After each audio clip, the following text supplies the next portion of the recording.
Okay, Edie Black, Homes 101, and here is my audience.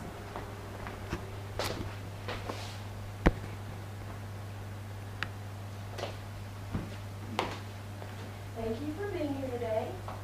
Today I would like to present you with information regarding the lack of support our military veterans have received and the many benefits there are for you to support our military veterans.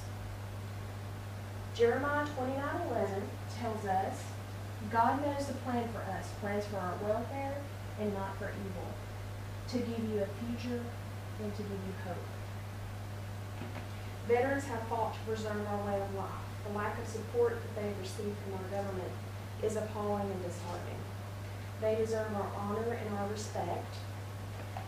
God takes pleasure in us taking care of each other and showing each other hospitality. God's word also says in Isaiah 58:7, share your food with the hungry, provide shelter for the wanderer, and clothe the naked. As I speak to you today, veterans lay in hospitals across our nation are there just on endless waiting lists to receive help.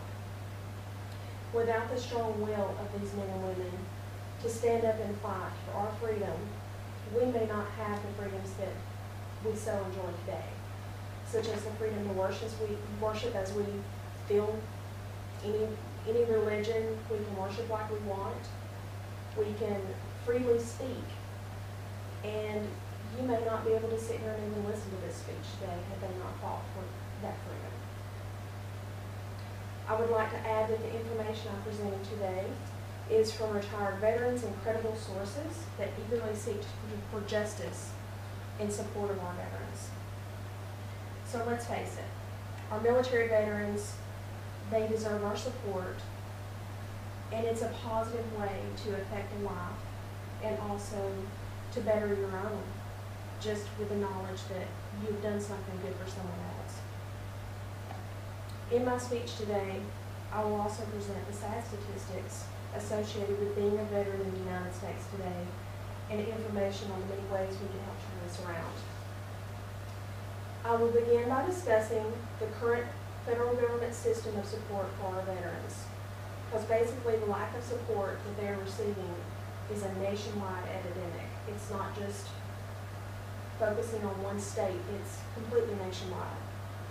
According to a story published by Nellie Black, Vonstein, and Drew Griffin on CNN.com, veteran hospitals around the country have failed to meet the health and mental health needs of our veterans, and state and local governments do very little to support.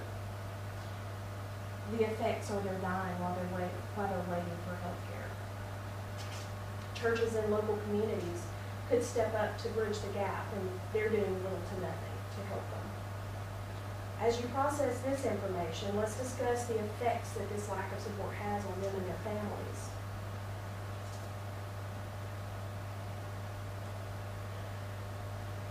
They freely sacrifice so much for us.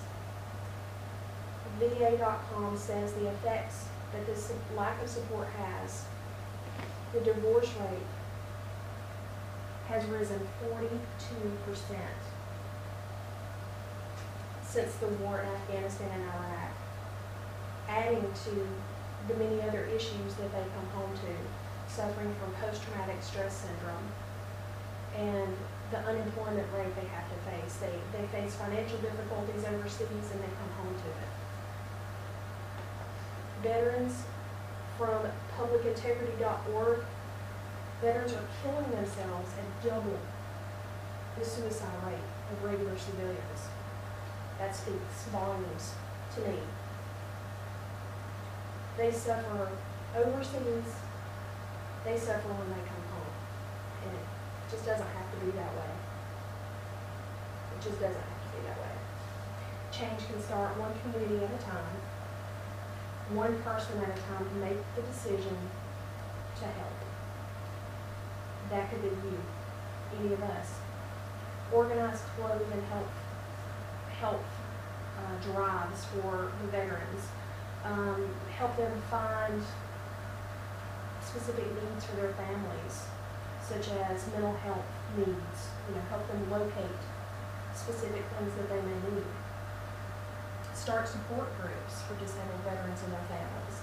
Support organizations organizations such as Disabled Veterans of America, which I support.